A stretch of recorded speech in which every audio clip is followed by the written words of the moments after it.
Entonces hoy vamos a hablar sobre neuroimágenes, específicamente sobre unos aspectos generales del TAC cerebral, cómo se miran las imágenes, cómo se interpretan algunos hallazgos. Bueno, entonces lo primero que tenemos que hacer es saber cuáles son las estructuras anatómicas que debemos identificar.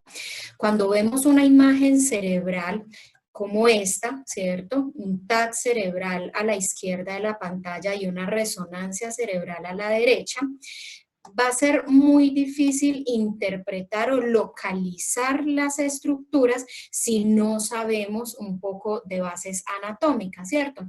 Entonces, vamos a revisar un poquito la anatomía y por lo menos como a grandes rasgos lo que vamos a encontrar en estas imágenes. Entonces, en un TAC cerebral, este es un corte que queda por encima de las órbitas en un corte axial, que son en los que principalmente nos hacen las reconstrucciones, los TAC cerebrales actuales, aunque hay algunos tomógrafos que ya también nos hacen reconstrucciones en el plano sagital y en el plano coronal, pero digamos que la mayoría de nosotros tenemos acceso a la reconstrucción axial. Tenemos entonces este corte por encima de las órbitas, en donde tenemos primero acá los cuernos frontales de los ventrículos laterales, la línea media, ¿sí?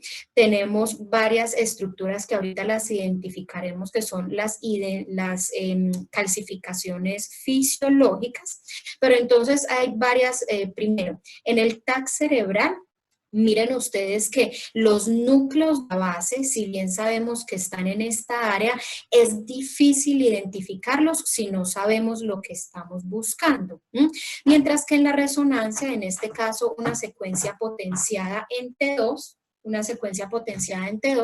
en la cual se puede visualizar perfectamente la cabeza del núcleo caudado. Aquí tenemos el putamen y en esta parte medial la impresión que nos deja el tálamo sobre los cuernos temporales y occipitales de los ventrículos laterales.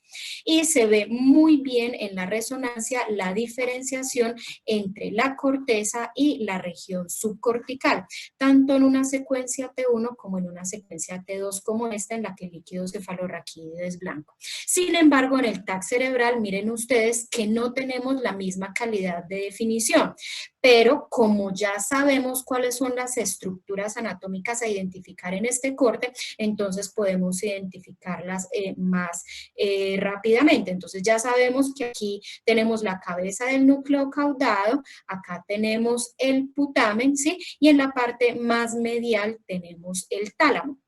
Tenemos aquí esta cisura en donde se nos... Esperen que alguien me está escribiendo por acá. Bueno, entonces tenemos aquí esta cisura en donde se nos va a diferenciar en la cisura de Silvio. En la parte hacia adelante o más anterior, el lóbulo frontal, en su parte más hacia su parte posterior, el lóbulo parietal, y aquí tenemos el lóbulo de la ínsula, que especialmente en el infarto cerebral de forma temprana es muy importante saber esta localización. Aquí tenemos el lóbulo occipital y parte del lóbulo parietal.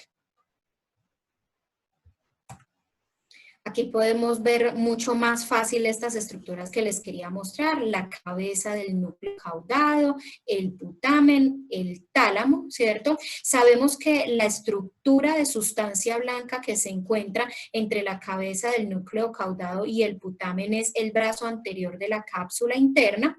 Entre el putamen y el tálamo tenemos el brazo posterior de la cápsula interna. Es la estructura, pues, de principal importancia a nivel de los núcleos de la base de tránsito de las fibras de sustancia blanca. Principalmente en el brazo posterior están las fibras motoras, en el brazo anterior están las fibras sensitivas, y en la rodilla de la cápsula interna encontraremos las fibras especialmente de los nervios craneanos. Tenemos aquí entonces en naranja el lóbulo frontal. Partecita que nos dibujan aquí en verde es una parte que logra subir un poco del lóbulo de la ínsula. Acá está, perdón, del lóbulo temporal. Acá en grisecito es donde está la ínsula. Este es parte del lóbulo temporal y acá tenemos el lóbulo occipital en azul. Yendo un poco, esta se llama la fosa craneal anterior y solamente podemos identificar estas estructuras a grandes rasgos. Después pasamos a la fosa craneal media. En la fosa craneal media se identifica porque tiene parte de los lóbulos temporales que hacen parte de la fosa craneal anterior y tiene el cerebelo y las estructuras de la fosa posterior. Entonces es la fosa craneal media. Aquí podemos identificar entonces los lóbulos temporales. Vean ustedes que en el TAC cerebral no se logra diferenciar adecuadamente la sustancia gris de la sustancia blanca. En esta parte también tenemos mucho artefacto que genera las estructuras óseas. Tenemos aquí parte del giro recto de los lóbulos frontales y tenemos, como les había dicho, de la fosa posterior. Aquí podemos ubicarnos en el puente. ¿Cómo sabemos que es el puente? Porque están los pedúnculos cerebelosos medios conectándonos con los hemisferios cerebelosos y tenemos aquí en la mitad el vermis del cerebelo. Y posteriormente ya tendremos entonces un corte axial sobre la parte más inferior de las órbitas en donde ya encontramos solamente estructuras de la fosa posterior. Ya ven ustedes cuál es la diferencia entre una resonancia cerebral y un TAC cerebral, especialmente en la fosa posterior. Es por eso que si ustedes tienen una sospecha de un infarto cerebral, una lesión desmielinizante o una lesión neoplásica de la fosa posterior, realmente poco nos sirve indicar un TAC cerebral porque no se logran ver las estructuras, porque miren ustedes este artefacto que se genera aquí de la estructura ósea de la fosa posterior y no se logra diferenciar bien las estructuras. Mientras que en la resonancia cerebral se puede ver incluso esta forma de mariposa que tiene el bulbo, ¿sí? Se ven los vasos perfectamente y se ven algunos de los nervios craneanos que emergen desde el tallo cerebral. Se ven las folias del cerebelo. Bueno, es una imagen muchísimo más precisa, mucho más detallada y bonita. Tenemos aquí, esto es pues básicamente lo que les estaba explicando. Bueno, ya entonces, sabiendo cuáles son las estructuras anatómicas que vamos a buscar en una imagen, ya vamos a mirar entonces específicamente en el TAC cerebral cómo lo vamos a interpretar de acuerdo a los diferentes hallazgos y localización. Entonces voy a hablarles un poco de los aspectos radiológicos del TAC cerebral y luego específicamente de la interpretación. ¿Qué es la densidad? Cuando hablamos de un TAC cerebral, hablamos de densidades. Cuando hablamos de una resonancia, hablamos de intensidades, así como en una ecografía se llama ecogenicidad, ¿sí? Y en una radiografía, radioopacidad o radiolúcido, ¿sí? Entonces, la densidad significa que en una escala de grises de una imagen cerebral en relación con el parénquima cerebral, si se ve más oscuro, si se ve más claro o si se ve del mismo tono. Si se ve del mismo tono en relación con el parénquima cerebral, se llama isodenso.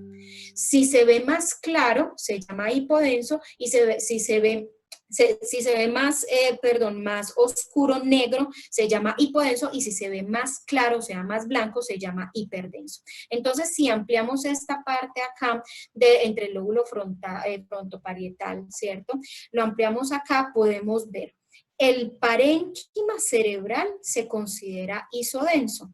Lo que esté más oscuro que el parénquima cerebral, como es el ejemplo del aire o del líquido cefalorraquídeo, se llama hipodenso, y lo que esté brillante o más claro se llama hiperdenso, por ejemplo, el hueso, las calcificaciones o la sangre.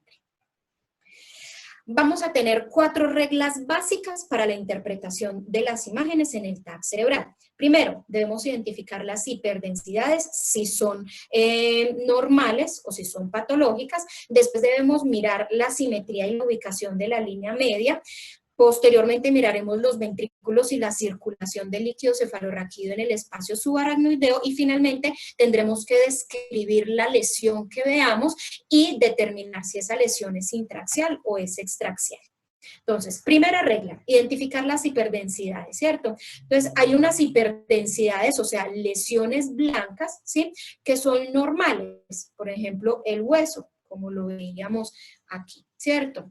Tenemos otras hiperdensidades normales, que son las calcificaciones fisiológicas, la glándula pineal, los plejos coroideos, la hoz del cerebro y ocasionalmente los núcleos basales. Es muy importante saber que en las calcificaciones el calcio se va depositando en la medida en la que van pasando los años. Probablemente en un niño o en un adolescente todavía no encontremos estas calcificaciones, pero ya después de los 30 años, 40 años y entre más años vayan pasando, más calcificaciones vamos encontrando. De esta forma, en las personas mayores, especialmente mayores de 70 años, encontraremos todas estas calcificaciones de manera normal. Y también el método de contraste se verá circulando a través de los plejos coroideos, a través de los vasos sanguíneos y se verá también hipertenso. Entonces aquí vemos las estructuras, la glándula pineal y los plejos coroideos son los que más tempranamente se calcifican.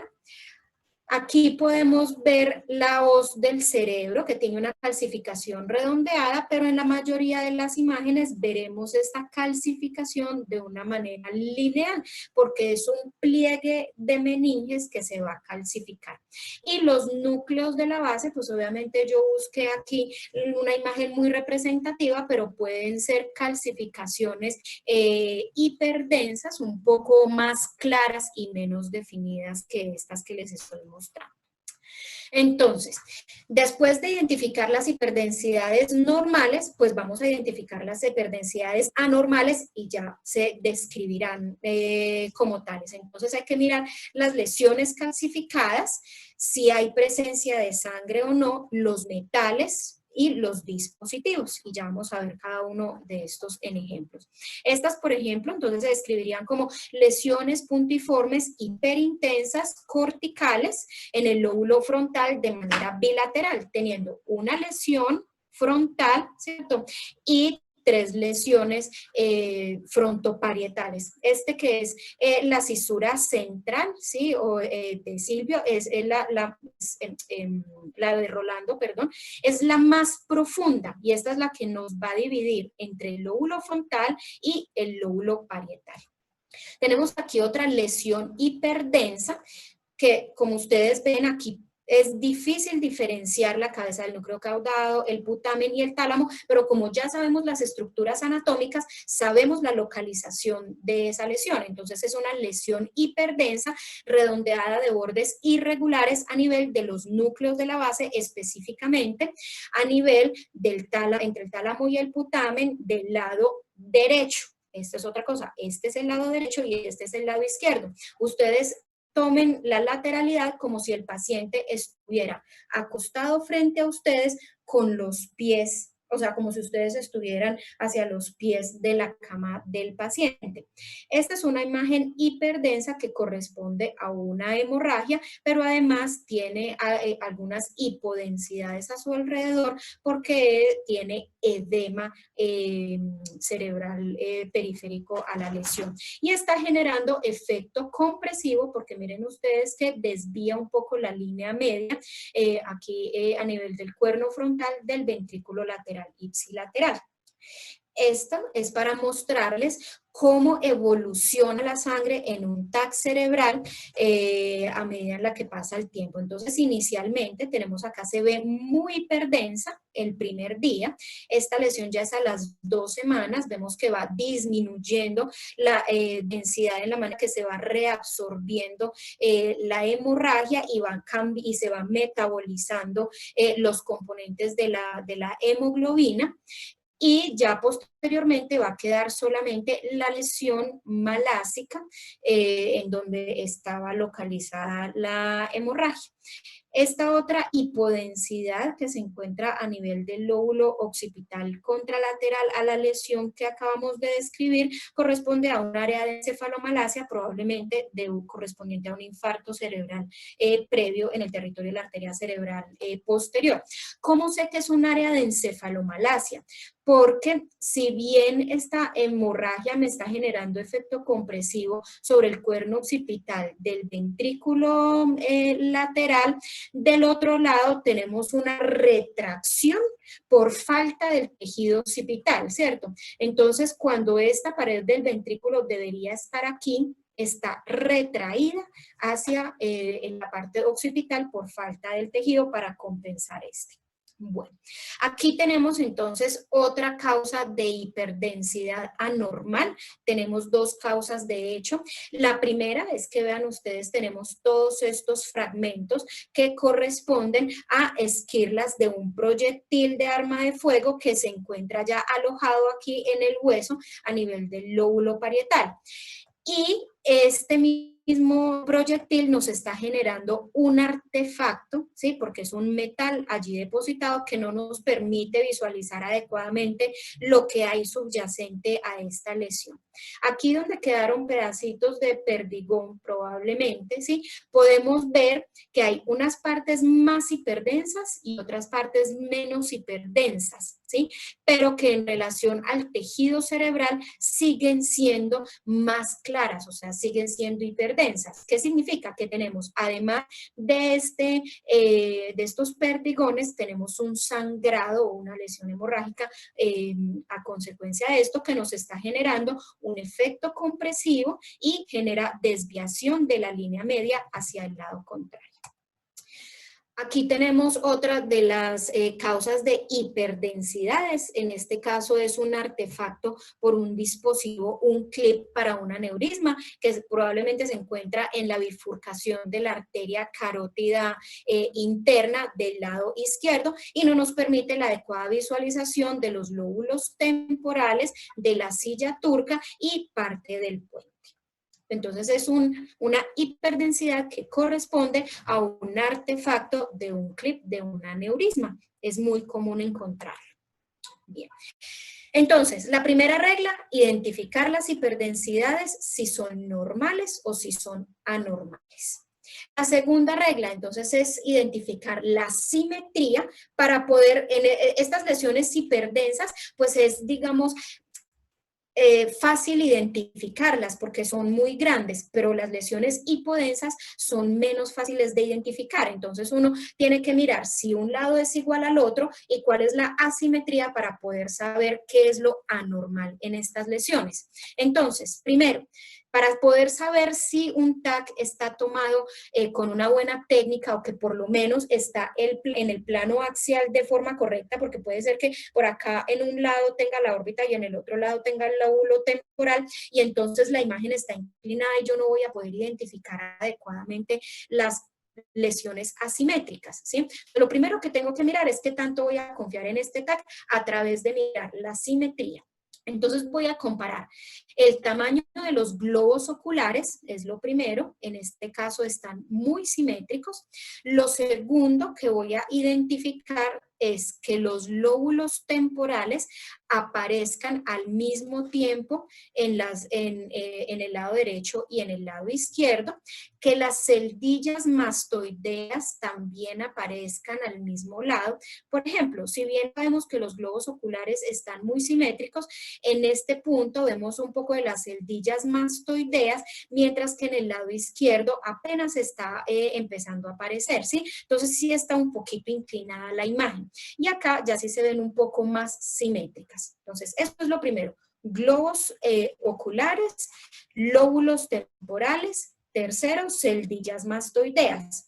Luego miro la línea media, que la línea media esté centrada, y esto lo voy a ver por la calcificación de la hoz del cerebro, o por lo menos por el repliegue de dura madre, mirar que hacia ambos lados los cuernos frontales, los ventrículos laterales estén simétricos, los cuernos occipitales de los ventrículos laterales estén simétricos y el tercer ventrículo en la línea media, ¿cierto? Entonces ya con estas dos cosas yo voy a decir, es un TAC que una técnica adecuada, está bien tomado, luego puedo confiar en las lesiones asimétricas que documente. Por ejemplo, aquí vemos que la línea media está en el centro, ¿cierto? Porque aquí vemos la voz del cerebro. Entonces yo puedo saber que este lado definitivamente es diferente al lado contrario, ¿cierto?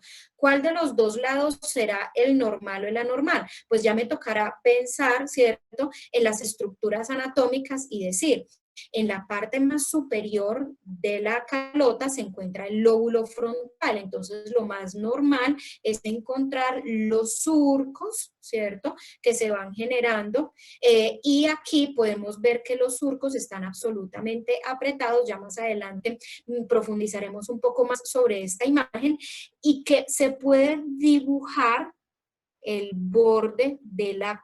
Acá está la región subcortical, la corteza, y podemos dibujar un borde aquí lateral que me dice que por fuera tenemos una imagen extraxial que me está generando esto. Esto sería isodenso con el tejido cerebral y ahora lo vamos a ver, corresponde a un hematoma subdural subagudo. La tercera regla sería mirar entonces los ventrículos y el espacio subaracnoideo. Ustedes saben que a nivel de los ventrículos laterales del techo del tercer ventrículo están los plejos coroideos y allí se produce el líquido cefalorraquídeo que posteriormente va, entonces pasa de los ventrículos laterales al tercer ventrículo, desciende por el acueducto cerebral o el acueducto de Silvio, llega al cuarto ventrículo y ya después a través de los forámenes de Luschka y Magendie se va a difuminar para el resto del espacio subaracnoideo y va a circular por todas las cisternas del cerebro hasta que va a llegar entonces aquí a las granulaciones aracnoideas y se va a absorber a través de estas hacia los senos venosos, seno longitudinal superior, los senos transversos y el seno recto, y en menor medida a través de las venas cerebrales, pero mayormente a nivel de los senos venosos. Aquí tenemos entonces los ventrículos laterales en su cuerno frontal, el cuerno temporal y el cuerno occipital. El tercer ventrículo con la adhesión intertalámica. Aquí tenemos el acueducto de Silvio o el acueducto cerebral. Tenemos hacia los lados los forámenes de Luschka y de manera central la apertura del foramen de Magendie. Y bueno, y sigue obviamente acá circulando a través del canal central de la médula espinal. Entonces, esta es una imagen de TAC cerebral en donde identificamos el tercer ventrículo en el centro, los cuernos frontales de los ventrículos laterales y están aquí un poco las cisternas perimesencefálicas.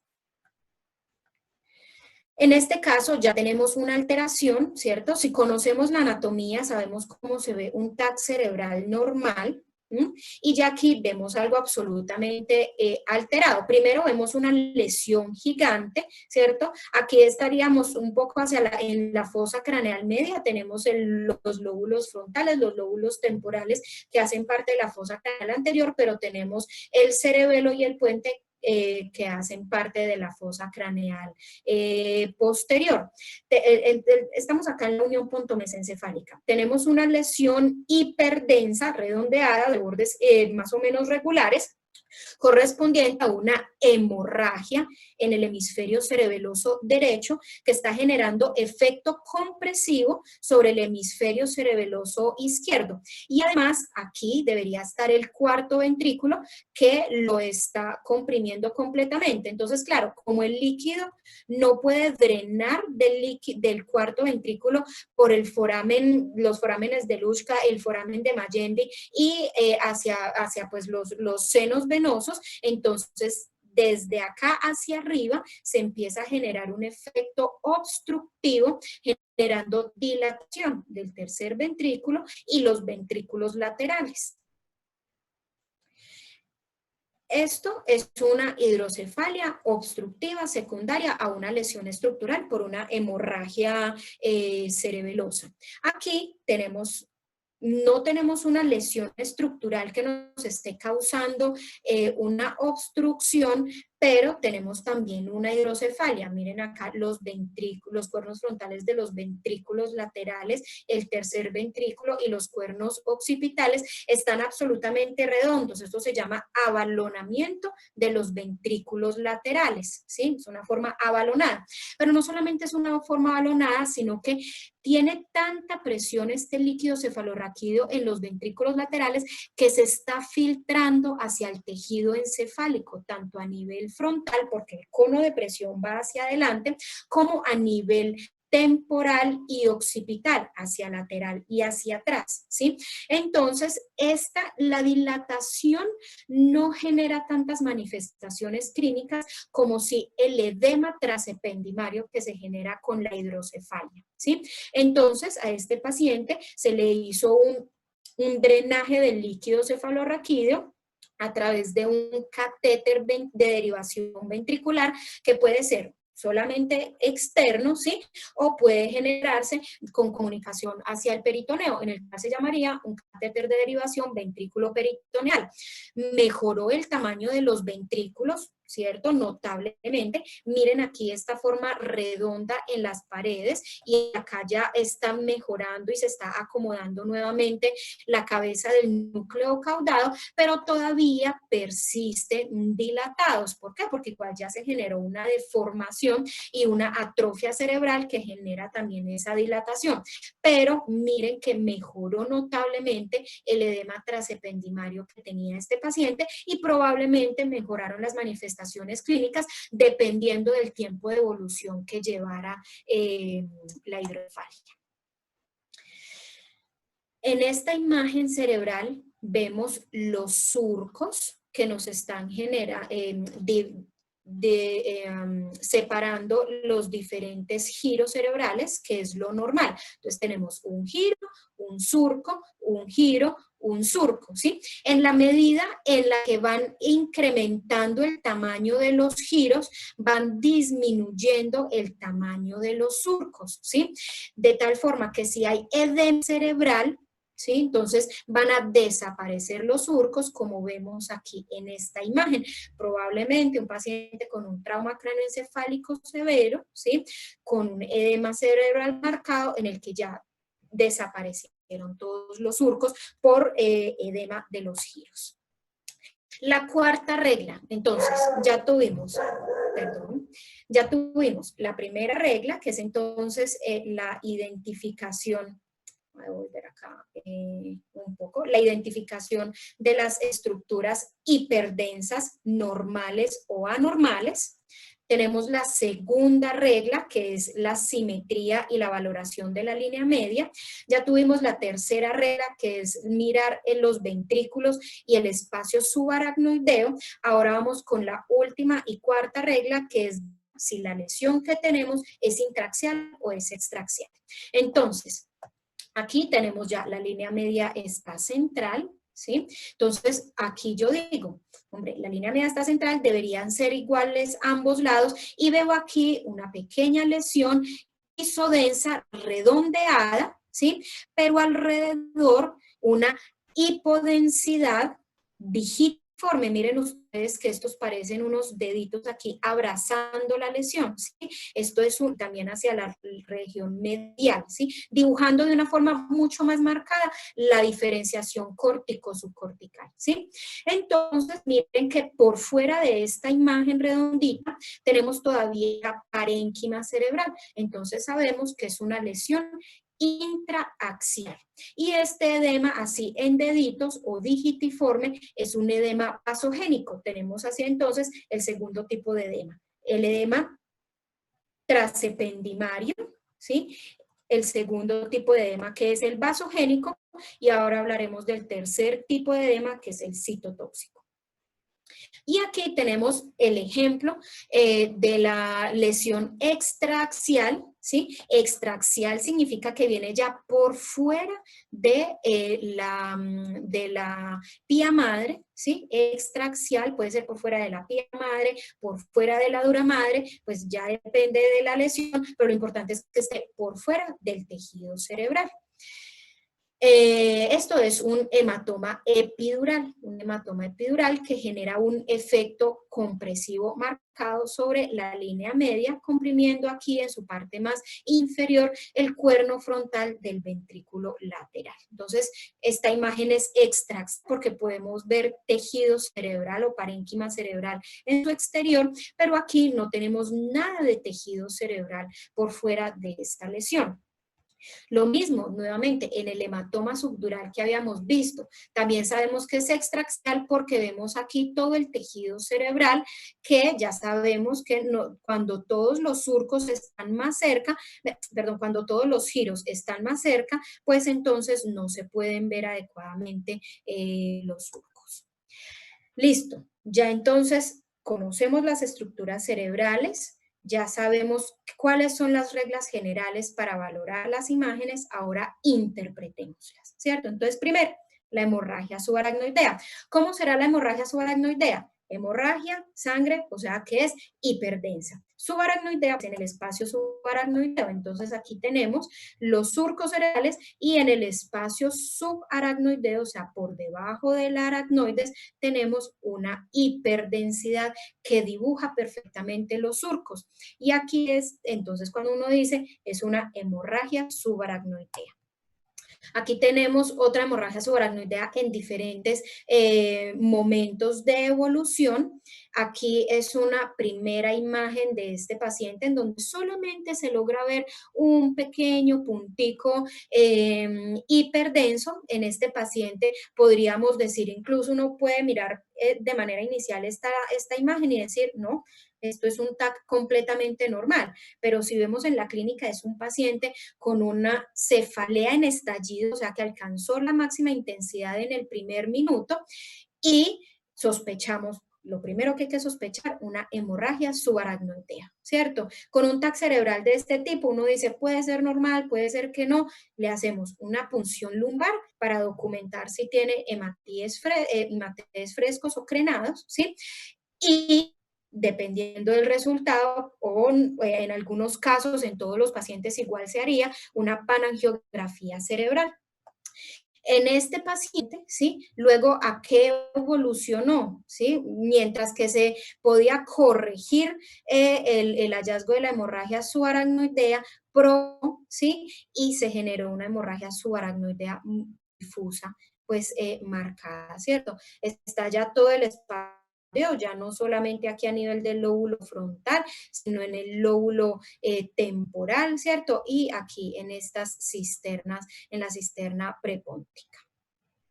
Bueno, hemorragia hipertensiva, entonces lo mismo, hemorragia, hiperdenso e hipertensivo, quiero hacerles el énfasis en lo siguiente. Cuando tenemos hipertensión arterial, generalmente las hemorragias hipertensivas no se dan en un paciente que no sea previamente hipertenso. ¿Por qué? Cuando hay subidas de la tensión arterial de manera crónica, ¿sí? Esta es la arteria cerebral media, ¿sí? Viene acá la arteria cerebral media, se bifurca en arteria cerebral anterior, perdón, esta es la carótida, se bifurca en arteria cerebral anterior y arteria cerebral media. Miren ustedes que casi todo el flujo sanguíneo desde la carótida interna, el mayor territorio que perfunde es a través de la arteria cerebral media y tiene unas primeras ramas en el primer segmento que son las arterias lenticuloestriadas, ¿sí? Que vienen a perfundir el tálamo y los núcleos de la base, ¿sí? El putamen y la cabeza del núcleo caudado, bueno, todo el caudado, ¿sí? Entonces, cuando un paciente tiene se van haciendo, no haciendo todavía crisis hipertensiva, sino que tiene episodios de hipertensión arterial a nivel de estas arterias lenticuloestriadas, se van formando unas pequeñas dilataciones aneurismáticas que se llaman los aneurismas de Charcot y Bouchard. ¿Qué sucede? Que cuando hay una crisis hipertensiva, se rompen esos aneurismas de Charcot y Bouchard que se generaron a nivel de los núcleos de la base. Y por eso la localización más frecuente de una hemorragia hipertensiva es a nivel de esta región, ¿sí? El primer puesto se lo pelean el caudado y el putamen. El segundo puesto lo tiene el tálamo. El tercer puesto, miren ustedes, acá está la arteria basilar, ¿cierto? Que da sus ramas que van a perfundir el puente. Entonces, esta localización es otra donde se pueden generar pequeños aneurismas y se rompen fácilmente. Entonces, la tercera localización es a nivel del puente de una hemorragia hipertensiva. La cuarta localización es a nivel de los hemisferios cerebelosos. Y por último, el último lugar en donde se puede generar una hemorragia hipertensiva es a nivel de los lóbulos cerebrales, ¿sí? ¿A qué voy con esto? Que si ustedes tienen un paciente con hipertensión arterial, con una emergencia hipertensiva y tiene una hemorragia a nivel de los núcleos de la base, del tálamo o del puente, pues lo primero que debemos pensar es que efectivamente la hemorragia es causada por la crisis hipertensiva. Pero si tenemos una hemorragia a nivel de los lóbulos cerebrales, o sea, una hemorragia lobar, lo último que vamos a pensar es que esa hemorragia es de origen hipertensivo, así el paciente tenga 240, 130 de tensión arterial, ¿sí? ¿Por qué? Porque recuerden que la presión de perfusión cerebral depende también de la presión intracraneana, ¿sí? Y la presión arterial sistólica. Entonces, si yo tengo una hemorragia lobar por cualquier otra causa, un tumor cerebral que sangró, una malformación arteriovenosa que sangró, si yo tengo una hemorragia lobar por cualquier otra causa, esto me va a generar un incremento de la presión a nivel de la lesión, ¿sí? ¿Qué significa? Que de manera compensatoria para poder perfundir el tejido cerebral que está alrededor, tiene que subir la tensión arterial sistólica, ¿sí? Entonces puede ser que la hemorragia no sea consecuencia de la hipertensión arterial, sino que la hipertensión arterial se genere como un mecanismo compensatorio para la perfusión cerebral, ¿sí? Entonces, si ustedes ven una hemorragia lobar, así el paciente esté hipertenso, no deben pensar que la causa es hipertensiva. Deben descartarse primero las otras causas vasculares, ¿sí? O neoplásicas. Entonces, en este paciente tiene una lesión hiperdensa a nivel del tálamo del lado izquierdo con drenaje al sistema ventricular, ¿sí? Y si este paciente nos llega con una crisis hipertensiva, pues entonces podemos decir con toda tranquilidad que es una hemorragia hipertensiva. Bueno, aquí tenemos otra mucho más dramática, también es de localización núcleo-basal. ¿Por qué sé que es de localización núcleo-basal? Porque el mayor volumen de hemorragia está a nivel de los núcleos de la base. Si bien tenemos drenaje hacia los ventrículos y un compromiso lobar, pues el mayor volumen lo tenemos a nivel de los núcleos de la base. Me preguntan acá, el segundo lugar, ¿cuál es el más frecuente? Entonces los voy a repetir. El primer lugar más frecuente se lo pelean entre el putamen y el caudado. El segundo lugar es el tálamo. El tálamo. El tercer lugar es el puente. El cuarto lugar son los hemisferios cerebelosos y el quinto lugar son los lóbulos cerebrales, ¿sí? Entonces aquí, como el mayor volumen es núcleo basal, entonces yo pienso que realmente la hemorragia es hipertensiva. Si el mayor volumen fuera en uno de los lóbulos, pensaría en otro origen. Bueno, la hemorragia lobar.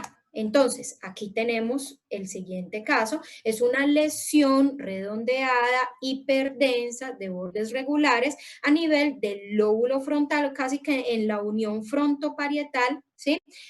Hacia la convejidad superior del lado derecho, ¿cierto? Que me está generando edema a su alrededor, ¿cierto? Miren que se está generando un efecto compresivo no sobre la línea media, sino más sobre la parte de la corteza, generando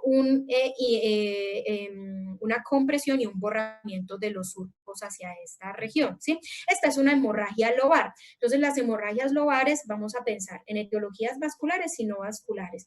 Dentro de las vasculares podemos pensar en una malformación arteriovenosa, en una angiopatía amiloide o, de último, ¿cierto?, pensar en una emergencia hipertensiva.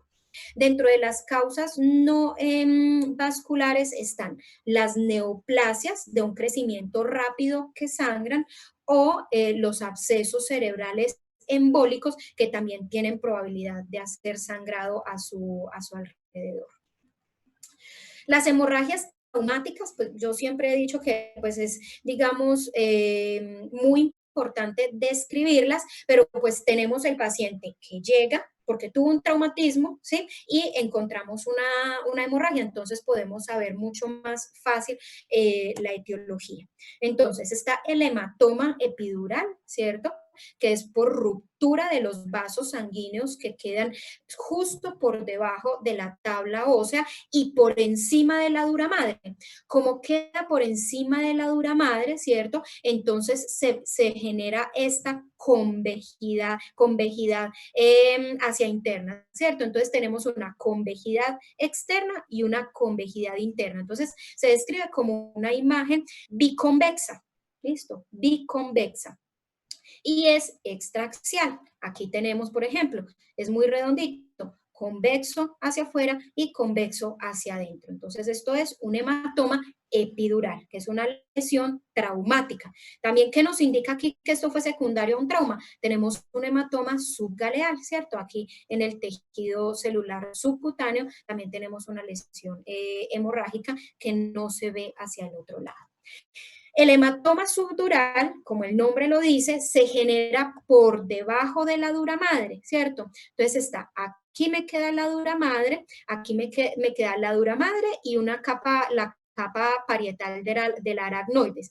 Y aquí me queda la pía madre y la capa visceral del aracnoides y es ahí donde se genera el sangrado. Y como entonces tenemos un aracnoides que es mucho más laxa, entonces permite que la sangre discurra de una forma que puede generar una compresión mucho más tardía. Los hematomas subdurales traumáticos pueden demorarse hasta 2 meses, ¿sí? En algunos pacientes muy ancianos con bastante atrofia cerebral, hasta se manifiestan 3 meses después o cuando se agudiza el sangrado, por ejemplo, ¿sí? Porque genera una expansión más, digamos, lateral o superior o inferior y no tanto hacia compresión del parénquima cerebral. Aquí tenemos un caso que es un hematoma subdural agudo, ¿cierto? En este caso, ¿por qué sé que es agudo? Por la densidad que tiene aquí la sangre, es muy hiperdensa, ¿cierto? Es hiperdensa, miren ustedes que densidad del hueso, ¿cierto? Entonces, cuando es un hematoma subdural agudo tan grande, me está generando un efecto compresivo marcado sobre el parénquima cerebral. Aquí vemos la línea media desde la crista Galli hasta el lóbulo occipital, ¿cierto? La línea media debería ir aquí, ¿sí? Y está más o menos 2 centímetros hacia la izquierda. Entonces me está generando un secuestro aquí casi del cuerno frontal del ventrículo lateral, ¿sí? Y me está generando el desplazamiento de la línea media. Miren aquí cómo se ve el septum pelúcido bastante lateralizado. Aquí tenemos este hematoma que también es un hematoma subdural, pero es un hematoma subdural subagudo. ¿Cómo sé que es subagudo? Bueno, sé que es subdural porque me está generando una imagen, no les había dicho, mientras que la del hematoma epidural es biconvexa, la del hematoma subdural es cóncavo convexa, ¿sí? Entonces, la parte externa es convexa y la parte interna es cóncava, ¿sí? Aquí, y por eso sé que es subdural. Y sé que es subagudo porque es isodenso al parénquima cerebral. También miren aquí la línea central y me está generando un efecto compresivo con desviación de la línea media hacia el lado contralateral. Y aquí tenemos lo que en algún momento fue un hematoma subdural, pero se reabsorbió y me quedó lo que llamamos un higroma, que es una colección de líquido cefalorraquídeo en donde en algún momento hubo un generado por atrofia cerebral, se pueden generar higromas, aunque este es bastante grande, y si uno se pone a ver, tiene un efecto compresivo también sobre el parénquima cerebral, aunque no me está generando tanta desviación de la línea media. Los higromas hay que tener mucho cuidado en su interpretación y en el manejo, porque no todos, la mayoría de los higromas son asintomáticos y el parénquima cerebral ha tenido tiempo para reorganizarse y no necesitan ningún tratamiento quirúrgico. Y las contusiones hemorrágicas, que son pacientes que tienen politraumatismo, ¿cierto? O traumas directos y no se genera una colección subdural o epidural, ¿sí? Sino que se generan lesiones hemorrágicas intraparenquimatosas. En este caso, las flechas delgadas nos están mostrando contusiones hemorrágicas, ¿sí? Mientras que estas flechas huecas nos están mostrando hemorragias subaracnoideas traumáticas, ¿sí? Lo más frecuente cuando uno tiene un trauma craneoencefálico severo es encontrar varios tipos de lesiones hemorrágicas en una misma imagen, es frecuente. Bueno, ahora, el infarto cerebral. Entonces, primero aquí un recorderis de la circulación cerebral. Entonces tenemos el polígono de Willis, que en la mayoría de los pacientes recuerden que no es así de hermoso. De hecho, solamente el 30% de las personas tienen un polígono de Willis perfectamente permeable, ¿sí? Aunque de hecho lo más perfecto es que las arterias comunicantes estén obliteradas, ¿sí? Y solamente se permeabilicen cuando requieren circulación colateral por obstrucción crónica de las carótidas. Entonces aquí tenemos la arteria carótida, ¿cierto? Que se bifurca en arteria cerebral media y en arteria cerebral anterior. La arteria carótida, arteria cerebral media y arteria cerebral anterior. Las cerebrales anteriores estarían aquí comunicadas en alguno de estos puntos por la arteria comunicante anterior, ¿sí? Y la carótida me da aquí también para la arteria comunicante posterior. ¿Sí? Tenemos aquí las arterias vertebrales que se unen y me generan la arteria basilar y posteriormente esta arteria basilar se va a bifurcar en las arterias cerebrales posteriores. Y la comunicante posterior que viene desde la carótida genera aquí comunicación entonces con las cerebrales posteriores. ¿Sí? Tenemos variantes que pueden ser que yo tenga ausente, o sea, tenga una carótida interna que solamente me da la arteria cerebral media y no me da la cerebral anterior de este lado, sino que la carótida interna de este lado me da cerebral anterior de los dos lados a través de una comunicante anterior. Es una de las variantes más frecuentes. Y la otra fuente es que no tengo aquí la bifurcación completa de la basilar, sino que la basilar me da solamente una rama hacia un lado y no tengo un segmento precomunicante, sino que desde la carótida viene la arteria comunicante posterior y se continúa como arteria cerebral posterior. Esta se llama la arteria cerebral posterior fetal.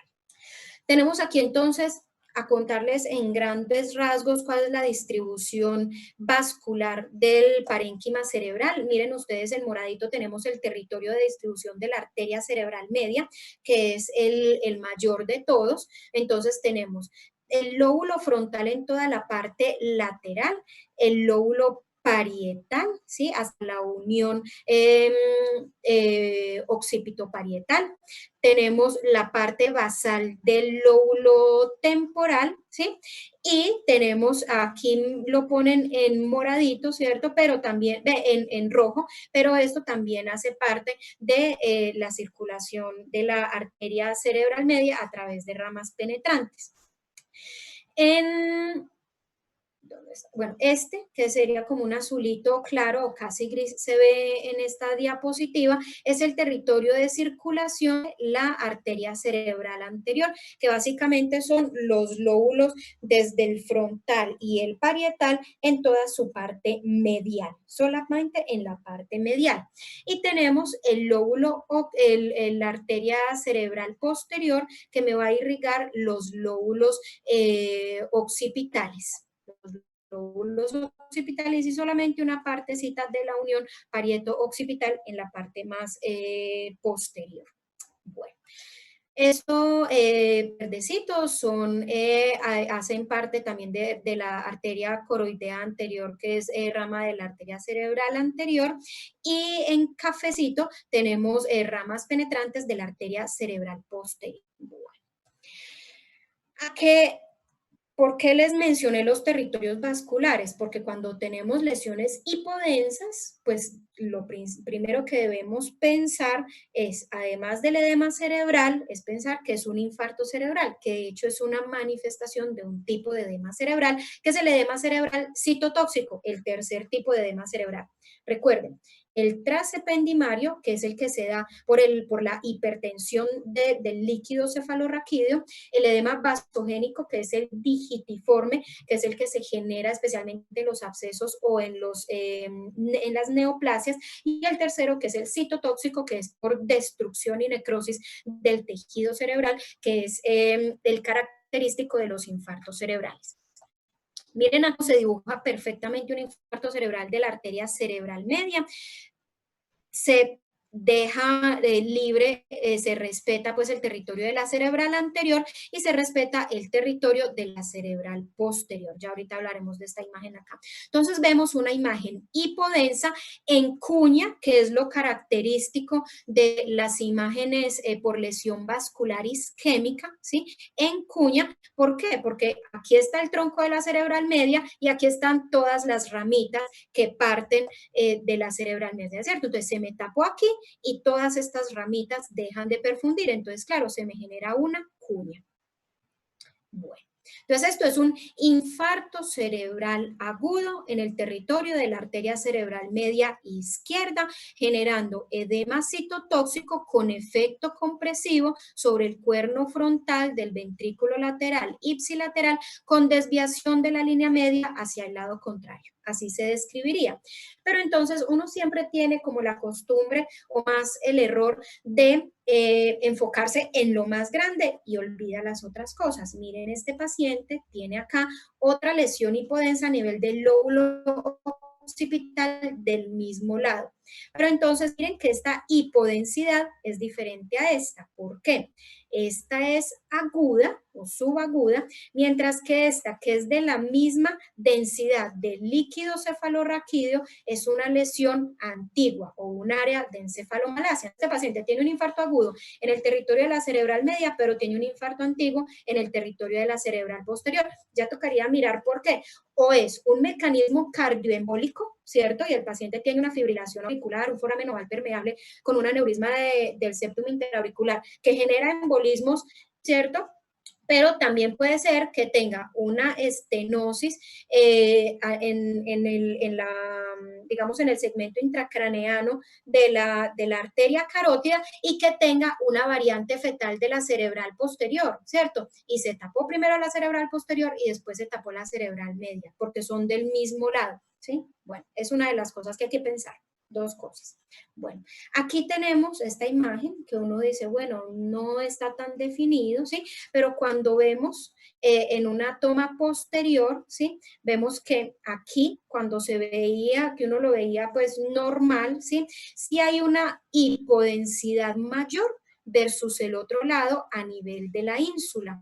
La ínsula es uno de los lóbulos cerebrales que más fácilmente se comprometen durante la isquemia cerebral y es donde primero tenemos que mirar si hay infarto cerebral en un infarto cerebral agudo, ¿cierto? No solamente la hipodensidad, sino que se puede perder este ribete cortical que se genera aquí, esta irregularidad en los surcos de la ínsula, ¿cierto? Miren acá.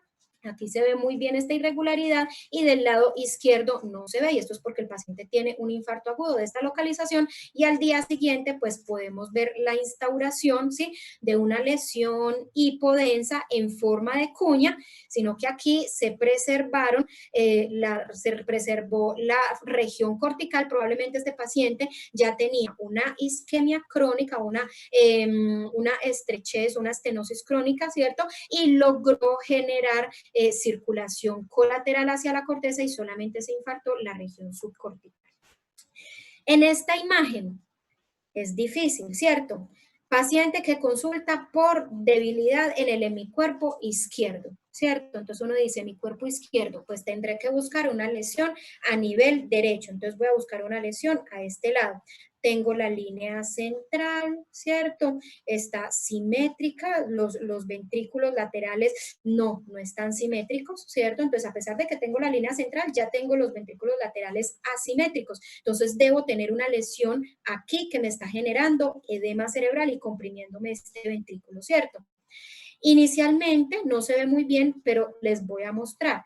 Aquí se ve este surco, se ve aquí, aquí se ve un poquito. De este lado, posterior a la cisura central, no vemos ni un solo surco aquí en este lóbulo temporal. Y podemos ver que desde acá pasa una línea, ¿sí?, un poco más hipodensa hasta aquí, ¿cierto? Tenemos una lesión hiperaguda a nivel del territorio de la cerebral media derecha, ¿sí? Y esto es un TAC tomado 2 días después, en el que efectivamente, sí, ya tenemos cerebral establecido en ese territorio que está generando un efecto compresivo mayor. Los primeros 5 días de un infarto cerebral, esto es lo que vamos a esperar. Incrementa el edema y después del día 5 empieza a bajar el edema. Por eso no se asusten si un paciente con un infarto cerebral en los primeros 5 días empeora las manifestaciones clínicas del mismo territorio, ¿sí? Puede ser que haya hecho una transformación hemorrágica, pero lo más frecuente es que haya incrementado el edema en un infarto cerebral de un gran vaso. Aquí, entonces, tenemos lo más grande que llama la atención acá, en cuña, en la unión parieto-occipital, ¿cierto? Esto todavía sigue siendo el territorio de la arteria cerebral media, pero es una de las ramas más distales, ¿sí? Pero entonces, esto es lo que más nos llama la atención, pero resulta que este paciente, el síntoma que tiene es una hemiplegia izquierda, ¿sí? Entonces, no, esto no nos explica la lesión. Tendremos que buscar del lado derecho que tiene. Ahí sí notamos, claro, aquí están todos los surcos, se ve muy bien la ínsula, están los surcos del lóbulo temporal y del lado derecho ni se ven los surcos, ni se ve el ribete cortical de la ínsula, ¿cierto? Y además se ve acá una hipodensidad desde la unión parieto-orbital hasta el surco central, ¿cierto? Tenemos entonces aquí también un infarto cerebral agudo en el territorio de la arteria cerebral media. En este caso, pues lleva ya, digamos, 6 días de evolución este paciente, tiene un infarto también, lesión hipodensa, córtico subcortical en forma de cuña, ¿cierto? A nivel frontoparietal izquierdo, pero que es un infarto cerebral, pero además tiene una lesión hiperdensa central, ¿sí?, que es una transformación hemorrágica de ese infarto cerebral, ¿sí? Es muy frecuente que los infartos cerebrales hagan transformaciones hemorrágicas. Pueden ser petequiales, como por ejemplo estas pequeñas lineecitas de acá, o pueden ser hematomas. Bueno, y aquí hay un signo que ustedes probablemente han escuchado mencionar frecuentemente, y ese se llama el signo de la arteria cerebral media hiperdensa, ¿sí? No es el signo de la cuerda. Ya les voy a mostrar cuál es el signo de la cuerda y cuál es la diferencia. Este es el signo de la cerebral media hiperdensa que ocurre cuando hay un trombo localizado a este nivel y es un signo de una oclusión de gran vaso en un infarto cerebral agudo. ¿Listo? Este paciente se beneficiaría no solamente de una trombolisis intravenosa, sino probablemente de una trombectomía mecánica. Este aquí, ¿sí? Podría ser el signo de la cuerda. ¿Por qué les digo podría ser? Porque es la misma imagen que les mostré cuando les dije que era una imagen subaracnoidea, una hemorragia subaracnoidea, ¿sí? Resulta que cuando tenemos estas hiperdensidades en la convejidad, este paciente se le hizo una punción lumbar y la punción lumbar no tenía ningún hematíe, ¿sí? Y luego se le hizo una panangiografía y no tenía una hemorragia subaracnoidea, sino que tenía una trombosis de una vena cortical, ¿sí? Entonces, cuando hay una hiperdensidad subaracnoidea secundaria a una trombosis de una vena cortical, se llama el signo de la cuerda. ¿Listo? Entonces, hiperdensidad en la cerebral media es una trombosis arterial y se llama el signo de la arteria cerebral media hiperdensa. Hiperdensidad en vena cortical secundaria a una trombosis venosa es el signo de la cuerda. ¿Listo? Es una diferencia técnica realmente, pero pues es importante en el diferencial. Lesiones expansivas, ya casi vamos a terminar, pues para los que estén muy cansados. Entonces, las lesiones expansivas son básicamente abscesos, neoplasias o hematomas. Expansivas significan que están creciendo y que generan un efecto compresivo sobre el parénquima cerebral o sobre el sistema ventricular.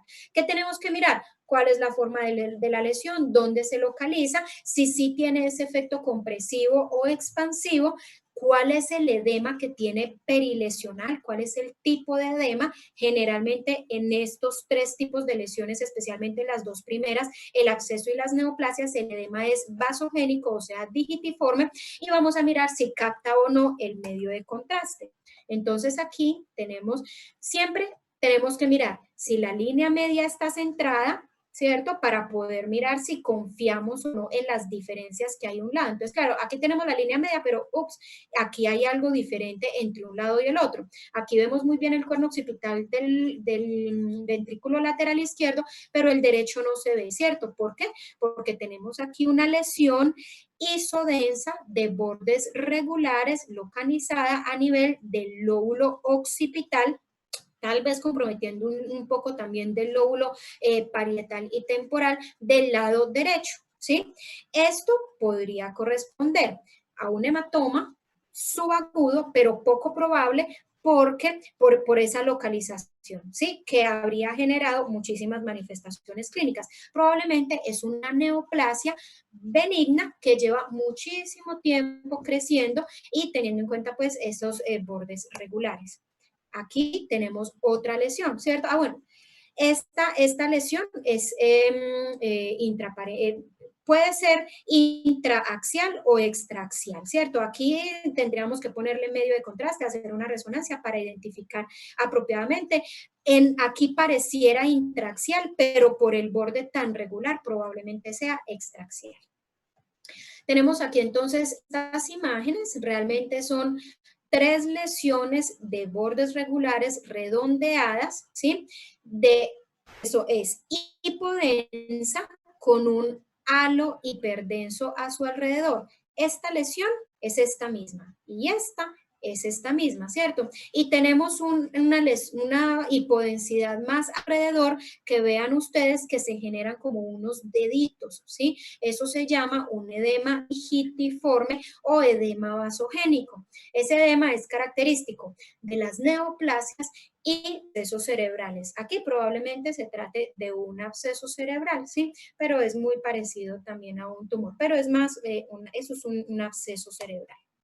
Aquí tenemos una lesión que por características es muy parecida a la otra, ¿cierto? Tiene un centro hipodenso, un halo periférico hiperdenso, tiene edema vasogénico a su alrededor, pero es una imagen de bordes irregulares que me está generando bastante efecto edema y efecto compresivo sobre la línea media, ¿sí?